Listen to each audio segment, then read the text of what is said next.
Stephanie Smith from slsmithassociates.com, and at SL Smith Associates, we work with clients to help them implement change in systems within their organization efficiently, effectively, and smoothly.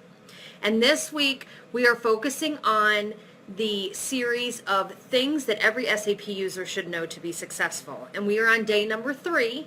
And so I hope you've caught up. I hope you got in days 1 and 2. And if you haven't, I highly suggest you go back and watch those quick videos for those tips that you've missed. But today on day number 3, we are going to extend our day 2. We're going to extend to day 2 to come up with our next tip. Our next tip for things to be successful. And when I go back and think of where I started, when I started as an SAP user, and I think of where I am now, and I try to think of what can users do to be successful? What did I do, or what are those things that I did that really made an impact and really made a change? And that's how I came up with this series this week. And so the third thing that I want you to pay attention to, and that I want to make sure that you know, is know where do you go to get help? Where do you go to get help? So yesterday was about super users, and super users are going to be important, and that might be where you do go to get help, but you must understand what is your support process in your organization. What is the support process? When you need help, when you're getting an error on the screen, when you get a dump on the screen and it aborts the process that you were doing, when you're not sure where to start and you don't know what to do. What is your support process? Who do you go to for help? What is your, typically this is a help desk in most organizations, but what's the phone number? Is there an email address that you can just send an email to, that you can send screenshots to? What is that process?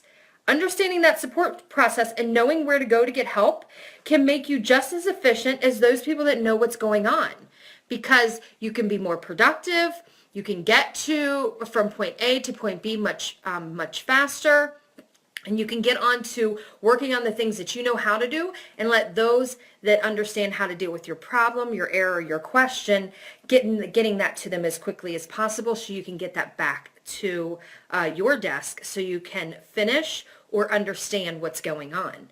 So when you understand what the support process is, this is not only understanding what's your phone number, what's the email address that I use, what is the process that I use, but it's also understanding, okay, well, once I submit a problem or submit a ticket or an issue, how do I get updates about what I submitted? What is the process for them to get back to me, for them to communicate to me? How do I know that? Is that a reply in an email? Do I need to go log into a system and get my updates? Is there a weekly meeting where they're going to be reviewed? How exactly does that work? And then what if I don't get updates? What if it's went a day or two and it's a really high issue and we can't proceed and we're waiting and it's really impeding operations? How do you request updates? How do you request updates for what you submitted? That is very important to understand. How do you get updates? How do you request updates? And most importantly, how do you actually submit a request to get help? So that is your third tip. Your third tip is know where to go. Know where to go to get that help, because that's going to allow you to be more efficient. Okay? So that is your third tip. I hope that was helpful. That's coming straight from where I've been, hopefully to help you. And if you haven't done it already, I'll say it for the third day in a row, and I'll continue to say it this week, because we got a lot of good stuff lined up to deliver to you guys over the next 30 days. Make sure you turn on notifications. Go to the like page where you are at right now, watching me right now. Go to the like page, turn on notifications so that you can get alerted when I go live, and you can get a notification. And even if you're not available, you can come back and watch it when you get a second. Drive home from work, or when you are just sitting vegging out on the couch at night. Anytime is going to be a good time to hear this stuff. And if you haven't done so already, make sure you click the sign up button also on the like page where you're at right now to join our SAP Circle community.